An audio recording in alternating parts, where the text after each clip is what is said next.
The fact that Taiwan is going to be extending military service for males only from 4 months to a year. So obviously this is an effort to bolster our defense, have better trained troops to defend Taiwan in the case of an invasion. And I think people are, I think in the main part they're willing to make a sacrifice, but they want to know it's for something. So what do you think, guys? If we increase the military service from 4 months to a year, will we have a more capable military? Well, Jason, did you serve the military here or no? No. No. Okay. So I'm not a citizen. So I am the only one that actually served. So I think I probably should speak mainly on this topic. I served, I think, 14 months. I think. 14 months. So it was 14. They were already deducting. It used to be originally 2 years. When was that? In the Chiang days, the authoritarian days, and even into the Li Denghui days, it was 2 years, and even 3 years for some. So, like if you have the short stick of like drawing like a navy or something, like, and then gradually during the Chen Shui-bian era, he kind of just was moving it towards 1 year. And in the Manchu era, it mainly stayed 1 year, and then in the Taiwan era, it went to 4 months. No, it was under Manchu. Oh yeah, it was in Manchu that went towards the 4, and but supposedly that was like a kind of a bipartisan thing, at least during that time. But then now it's like there's all these hilarious like thinking back to what people said about it in like 2010 or 2015 articles and and what they're saying now, and it's like hilarity ensues sort of thing. But anyway, okay, I'll stay on topic of what I think about it, because not only have I served, but my father's actually a retired colonel. Oh, so, wow. Okay. So and my uncle is actually a researcher for some of the projects. And okay, so I would think that in practice it doesn't actually do anything, but in terms of like actually, is doing this more helpful in terms of defending? In just pure practice, no. But it probably helps in terms of like the whole island's everyone here, in terms of their understanding of like of like the whole people trusting each other, of saying, okay, if something happens, you're in the same boat here, and not like. And so if you're talking crazy things, at least I know you're on the same boat in sort of like a unity problem, because especially previously for DPP, but now it's kind of a little bit of both. Of you have all these guys who are like the who's the band guy, the Sanling Yue Tuan. Oh yeah, Freddie, yeah, who didn't serve, and then he's talking all this shit, and then there's a decent list of these guys. No, or like he didn't serve. No. He basically, because did he just do TDI or something? Yeah, he had some sort of like, he said he had some bladder issue or something along that line, and basically, especially when they were starting to lower the threshold during the Chen Shui-bian era into the Manchu era, like you could reasonably get away with like some sort of thing, like if you want to, and especially it has been a butt of jokes that like medical school students almost never serve, or like they serve like the proportion of them serving is very low, because they know all the tricks of how to pretend you have something and dodge the draft, and it wasn't very enforced very seriously for a long time. The draft was watered down from something, right? I think back in the day when people did have a longer military service, they did learn how to shoot and how to, do things. But then I think now it's really just like a summer camp, and now I worry that with extending the draft, are we going back to a more rigorous military service, or are we just getting a longer summer camp? Well, I would say that as someone that actually was serving is and for a year, you could live there 2 months. But obviously my case was not the most common case because I got the Navy, so I was on a ship. So Oh, wow. I was on a warship for a long time, for like a year. So that's a little bit different than. So I didn't shoot because there's no point, and I was like firing cannons and all that stuff. Yeah, and, yeah, that's like a different topic. Definitely. But the general thing has been long been that. The complaint has been long been that actually the time spent training was even during year or 2 year was not very high because of budgeting issues and like practical issues and of like okay there are only this many firing range you can't like you can't have everyone do it all the come time. on. There are only this many firing range. That's It's a really that- poor excuse. for Yes, not but training there your is that, soldiers. and then there's also like, okay, especially the expensive stuff. Like, I was give you a real example. I was on a ship. The ship was armed with, ship stuff. Like, it had missiles and rockets and all that stuff. And it also had a cannon, an old style cannon. And most of the exercise involved shooting that cannon. So I can let you deduce on why it was shooting cannons and not missiles, right? Because of an obvious budget issue of, hey, a cannon shot is only this much money, and a missile shot, well, we don't have, it's very expensive, so we can't be shooting missiles all the time. And so it is kind of like, well, is that worth it? And then there's also a deeper issue of but we would need to get into the more military side of does this help, and that is like actually a very different issue because I think there's a lot of like misunderstanding of how a military conflict would probably shape up, but obviously that could change with time. So it is a moving target of what it might look like. But suffice to say, for example, I serve on the Navy. They can't recall me now. It doesn't make any sense because my ship has already decommissioned, and even if it hasn't, like, what am I gonna do? I only know like one thing on the ship, and then like it's been 10 years. I need to relearn the whole thing. It's not very practical. And for more Army stuff, like I personally, I'm not the most military expert, but at least I have enough connection to generally theorize that if there is a war and it's already end up that there is like the PLA has already landed or like forced landed or something, and they can hold that landing spot, I don't think a reservist call-up matter at that point. It doesn't help. It's like if they could get to that point, it doesn't really matter. Okay, but I also don't think.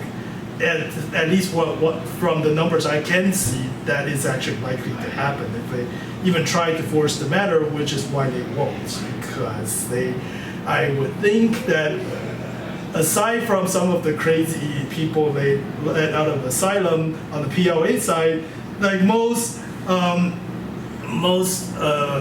like reports I've seen from the U.S. military side, so in their topic of when they're talking to PLA people, and they say, okay, these guys are professional, they are rational, they know what's actually happening. They're not like so. Like they're not delusional of like what the actual capacity is. Let me see if I can summarize that Yes. a little bit. So what you're saying is the reserves are kind of irrelevant.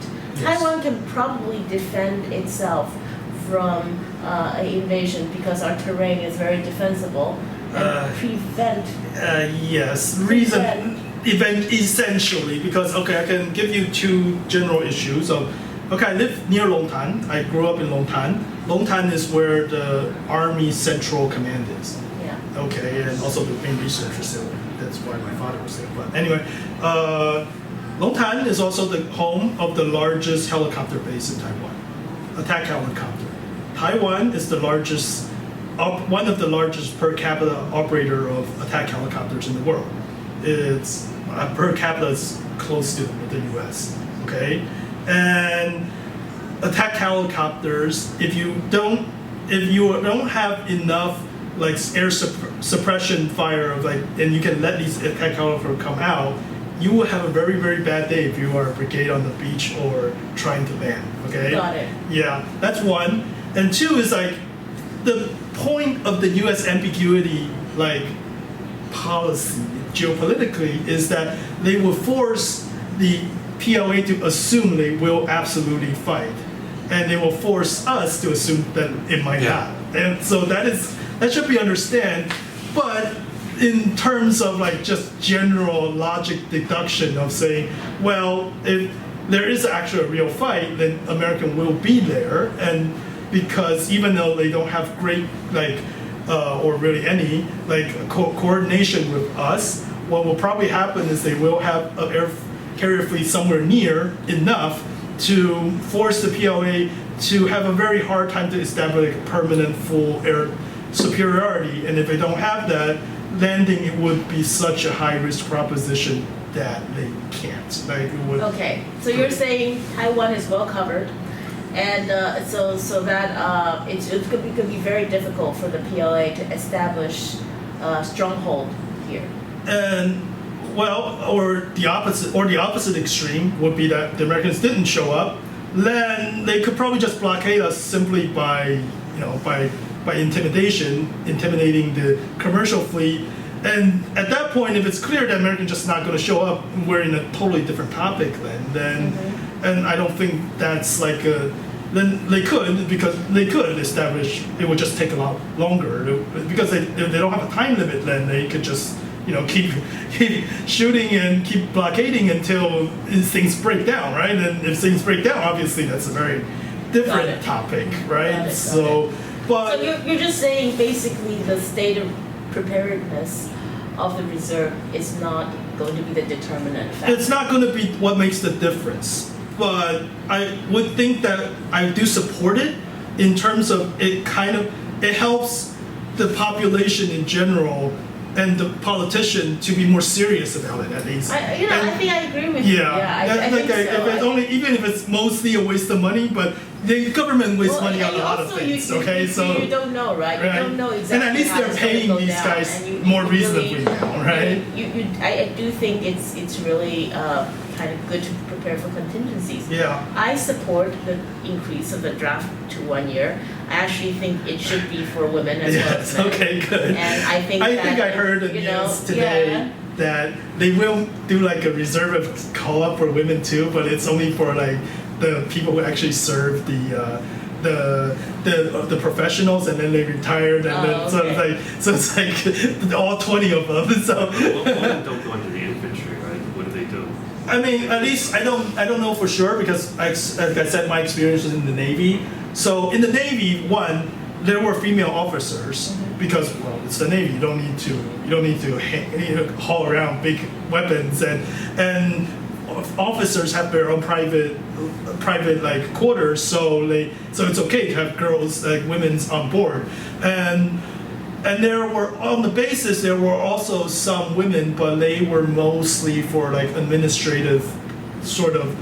They were theoretically soldier, but they were mainly like an administrative sort of task. And from what I understand, that's the common theme of like actual female soldiers on the actual combat unit is almost non-existent. There are a decent amount of female officers and a tiny bit of NCOs, but primarily it's like, but for actual like foot soldiers, it's very close to non-existent. At least like that's not like some sort of office job. Like that's like so that's kind of. But I would think that if they were serious about it, they could do a draft without women holding guns around, right? Like they could do obviously like just medical sort of emergency sort of set up like tent and like whatever or like logistics like drive shops and whatever. That if Taiwan really wanted to be serious about it, we should send some people to Israel and see what they do there. Yeah, but then they will have to actually let women drive tanks, and that might get a little bit. At least it's possible, but I think politically that would be very. It has to be completely bipartisan, and both sides take the hit. Or I don't think any party can do it. Whose decision was it to make it 1 year? Was it a bipartisan thing, or? It was mainly a Chen Shui-bian thing, but he had just recently. Oh, recently. Yeah. That's a decision. It's probably more of an American thing, I guess. There's probably like American pressures. And I think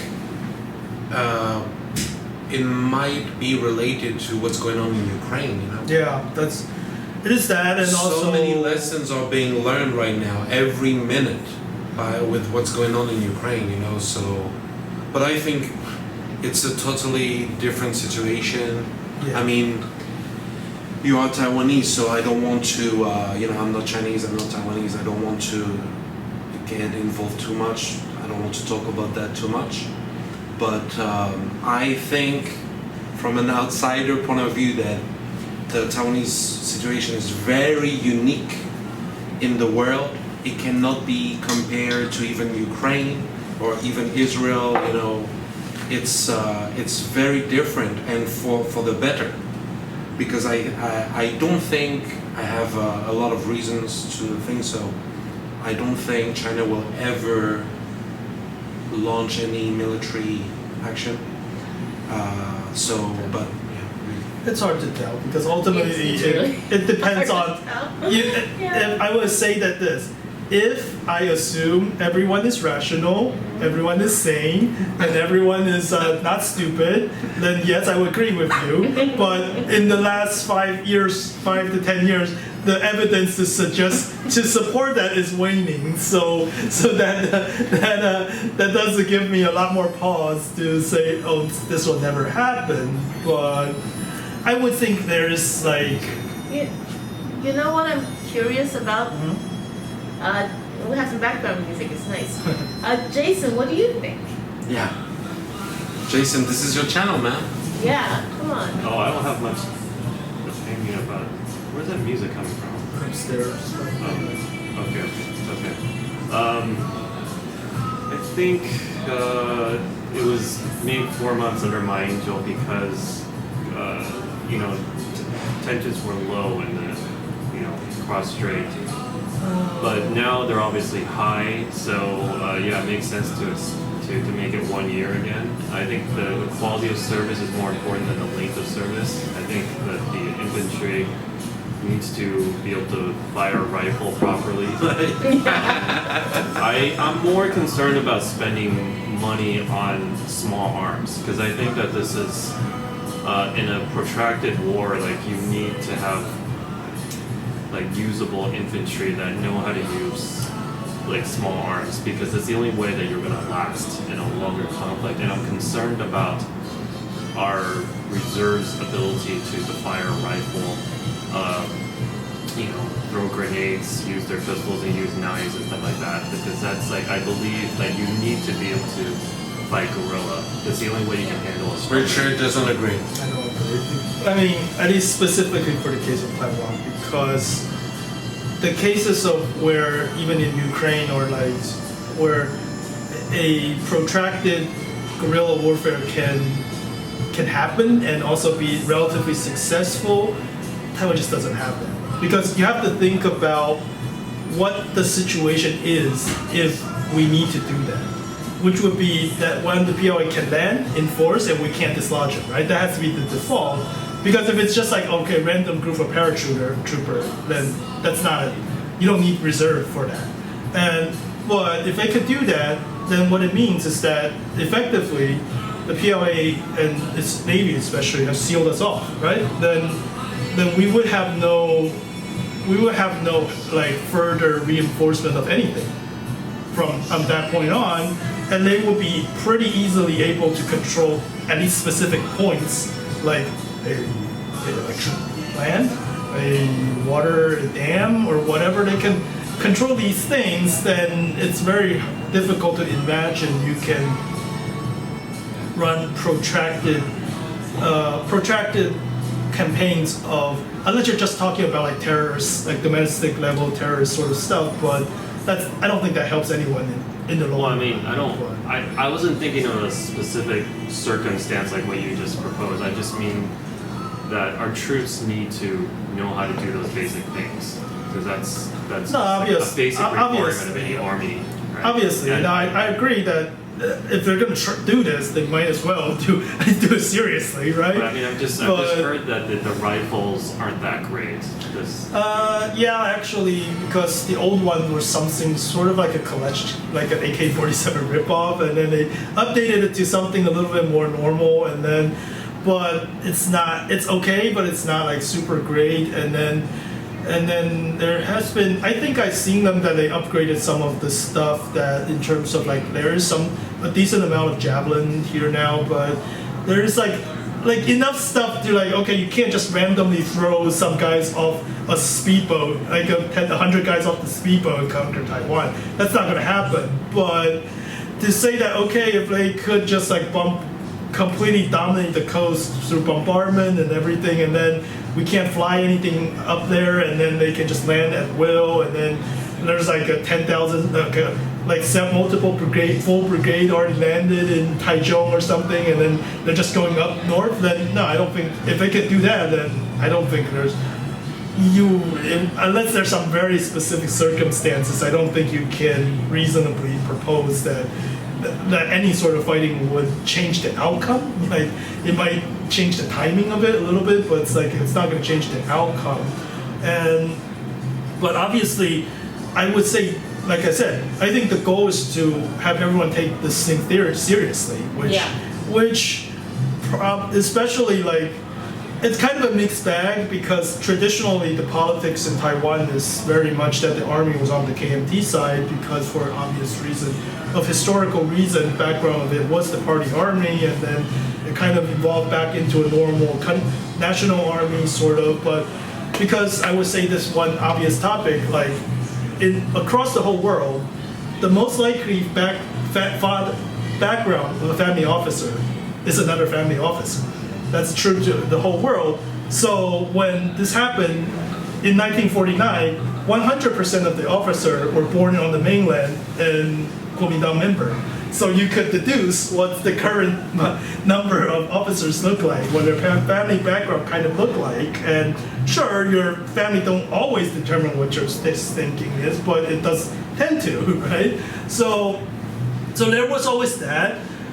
When Li Denghui took over, there was like a real fear that maybe the army might run a coup, or even when Chen Shui-bian, during his term, there was at least 2 points where at least the DPP people have this concern, but obviously, the makeup army has been solid enough that it's probably more theoretical than actual possibility, but it is true that the DPP especially don't get along super well with the military, and that has a lot of different angles to it, especially in terms of involving the Americans.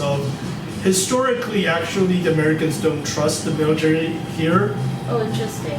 Very much so, because like I was saying on the other side of the last time we had a discussion was that in South Korea, for example, South Korea is one of the more comparable examples where in South Korea there is a clear command of, okay, if the war really happens, command goes to the American. Basically, the American officer can command the South Korean army, and there's obviously all sorts of drills to make sure how this happens all the time, right? And there's no such thing in Taiwan, not even remotely. There isn't even that much communication between like the Air Force or Navy. It can't, right? Because of the strategic ambiguity. Yes, thing. but there is. Well, Korea is like more of an official ally, but It's true. but there is some in terms of like there's a huge radar station up very high in the mountains, Lausanne, and it's like a super American radar. So there is Americans operating in there. It's well known. They're technically retired, yes, in air quotes, and so there is a little bit of contact, but it's nowhere near that. And what would remain to be seen now, what I think is actually relevant to this topic is that, especially with the Pelosi visit now, it just seems like sort of the lid has come off a little bit. And there is talk now of like more real, like one is like possibility of like cooperating in drills. And two is like, at least they get invited to like a big drill in the middle of the Pacific. Maybe not specifically, but like between this, or two is like they might install more like actual advisors into Taiwan to get into the mix. It will remain to be seen if that actually happens, we'll or see. that's I'm glad though. I still think this is a good step. There's a lot of work to be done. Yeah, But I mean, the probably level helps. of tension, cross straits, demand, and response from Taiwan, and Yes. the more prepared we are, the better. Yeah. And beyond that, that's not up to us. Yeah, and I think even though I tend to vote KMT, I tend to be on their side of things, but it's like I think it's very also in like the Hongshu-ju of the world. That's irresponsible, right? That's irresponsible. You should have an open stance of like potentially befriending and talking to Beijing and also open any sort of possibility, but you should also be very wary and have the defense of, oh no, we're not just going to open the door and let you in. So I do wonder about that though, because I tend to vote more for DPP, yeah, and I really wonder if the KMT would ever clean house for those people who are failing from China and who could, I feel like, seriously jeopardize our national security because they might just kind of roll out the red carpet. Yeah, you have to get this feeling that they want to.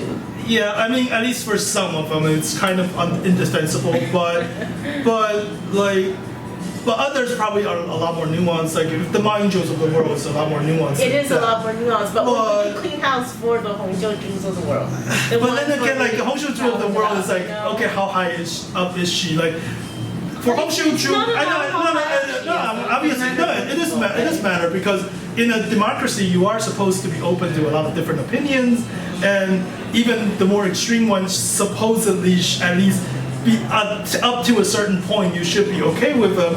The problem with Hongshu-ju was that she was kind of just like a very niche politician in a safe bubble district, and she was very senior, but nobody knew what her real opinion was, even though she was very senior, until like in 2016, because nobody wanted to run. She said, okay, I'll run. Said, well, whatever, let you run. And she opened up and said, oh, actually, her stance is that. Okay, that's a little bit extreme. I think it's a little bit disingenuous to say that for free speech reasons you have to allow them in the party, because the party, it's not like you're saying they can't have those views, just that the party repudiates those views.